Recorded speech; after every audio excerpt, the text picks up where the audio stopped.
क्या आप जानते हैं कि भारत को आजादी कैसे मिली थी? ये कहानी सिर्फ इतिहास नहीं बल्कि लाखों लोगों के बलिदान की कहानी है।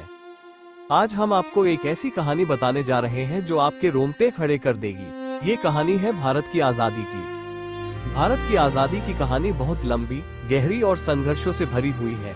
ये सिर्फ एक दिन में हासिल नहीं हुई बल्कि इसके पीछे कई सालों की मेहनत, बलिदान और एकता छिपी हुई है। भारत में अंग्रेजों का आना व्यापार के बहाने हुआ था। ईस्ट इंडिया कंपनी सबसे पहले भारत में व्यापार करने आई थी, लेकिन धीरे धीरे उन्होंने अपनी ताकत बढ़ानी शुरू कर दी। उन्होंने भारतीय राजाओं के बीच फूट डालकर अपने लिए जगह बनाई और फिर एक एक करके पूरे देश पर कब्जा कर लिया। 1757 की प्लासी की लड़ाई अंग्रेजों के लिए बहुत महत्वपूर्ण साबित हुई। इस लड़ाई में अंग्रेजों ने जीत हासिल की और बंगाल पर अपना नियंत्रण जमा लिया। इसके बाद उन्होंने भारत के कई हिस्सों पर अपना शासन स्थापित कर लिया। अंग्रेजों का शासन भारतीयों के लिए बहुत कठोर था। वे भारतीयों से भारी टैक्स लेते थे और बदले में उन्हें कोई सुविधा नहीं देते थे। किसानों की हालत बहुत खराब हो गई थी। उन्हें मजबूरी में अपनी जमीन छोड़नी पड़ती थी। कारीगरों का काम भी खत्म होने लगा क्योंकि अंग्रेज अपने देश का सामान भारत में बेचते थे। धीरे धीरे भारतीयों में गुस्सा बढ़ने लगा। 1857 में पहली बार भारत में एक बड़ा विद्रोह हुआ जिसे 1857 का प्रथम स्वतंत्रता संग्राम कहा जाता है। इस विद्रोह में सैनिकों, किसानों और आम लोगों ने हिस्सा लिया।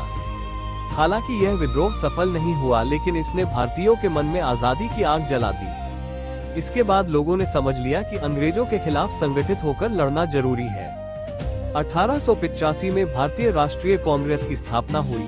यह एक बड़ा मोड़ था क्योंकि इसने लोगों को एक मंच दिया जहां वे अपनी बात रख सकते थे। शुरुआत में कांग्रेस शांतिपूर्ण तरीके से अंग्रेजों से अपने अधिकार मांगती थी, लेकिन अंग्रेजों ने उनकी बातों को नजरअंदाज किया।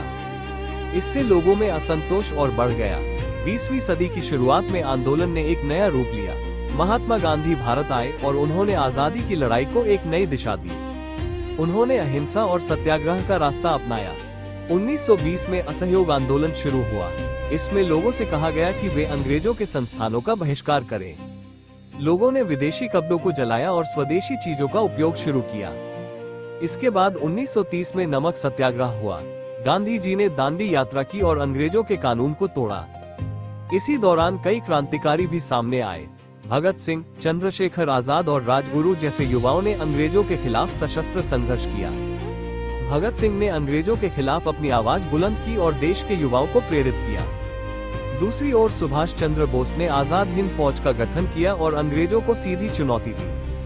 1942 में भारत छोड़ो आंदोलन शुरू हुआ। इसका नारा था करो या मरो। इस आंदोलन में लाखों लोग शामिल हुए और अंग्रेजों की नींव हिल गई। द्वितीय विश्व युद्ध के बाद अंग्रेज कमजोर हो गए और भारत पर शासन करना उनके लिए मुश्किल हो गया।